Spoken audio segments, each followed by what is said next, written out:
আগামীকাল রামনবমী, আর সেই রামনবমীতে অশান্তি এড়াতে তৎপর পুলিশ। ইতিমধ্যেই কিন্তু সংবেদনশীল বলে চিহ্নিত রাজ্যের 10টি পুলিশ জেলা এবং কমিশনারেট। সংবেদনশীল এলাকার দায়িত্বে 29 জন আইপিএস অফিসার রয়েছেন। কি কি ব্যবস্থা নেওয়া হয়েছে পুলিশের তরফ থেকে আমরা জানবো। আমাদের প্রতিনিধি ময়ূখ ঠাকুর চক্রবর্তী রয়েছেন। একই সঙ্গে হাওড়ায় কিন্তু আগামীকাল দুটি বড় মিছিল হওয়ার কথা রয়েছে, তা তৎপরতা সম্পর্কে জানাবেন আমাদের অপর প্রতিনিধি সুনীত হালদার। শুরুতে আমি ময়ূখের কাছে আসছি। ময়ূখ, ইতিমধ্যেই লালবাজারে কিন্তু উচ্চপদস্থ আধিকারিকরা তারা একটি মিটিং করেছেন আগামীকালের জন্য। কি কি নির্দেশিকা?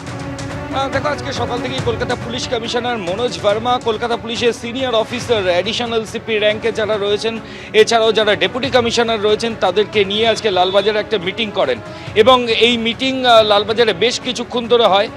শুধু তাই নয়, অলরেডি কলকাতায় প্রায় 5000 পুলিশ কালকে রামনবমীর দিন কলকাতা শহরে ডিপ্লয়েড থাকবেন।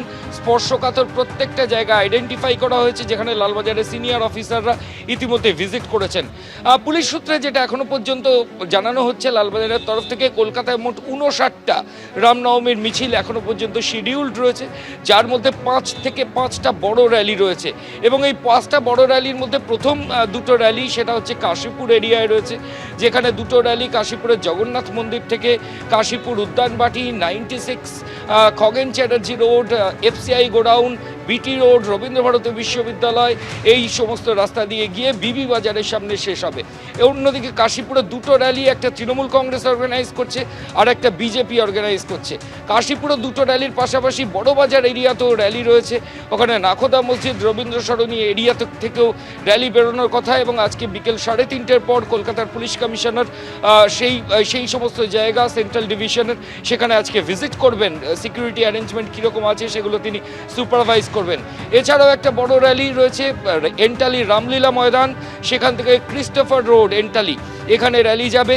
বিকেল 4টের সময় এই র্যালি ইনিশিয়েট হবে, যেখানে থাকবেন রাজ্যের বিরোধী দলনেতা শুভেন্দু অধিকারী।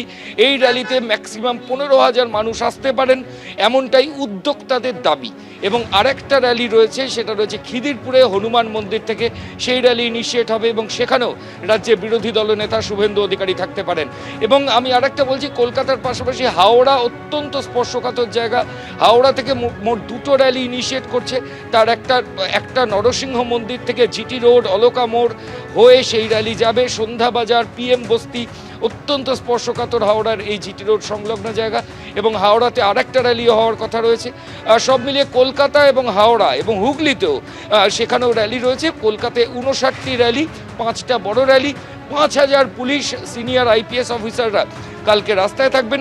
আজকে বিকেল 3:30-র সময় কলকাতার পুলিশ কমিশনার নিজে রামনবমীর অ্যারেঞ্জমেন্ট সেটা খতিয়ে দেখবেন। বেশ ময়ূখ, তুমি সঙ্গে থাকো।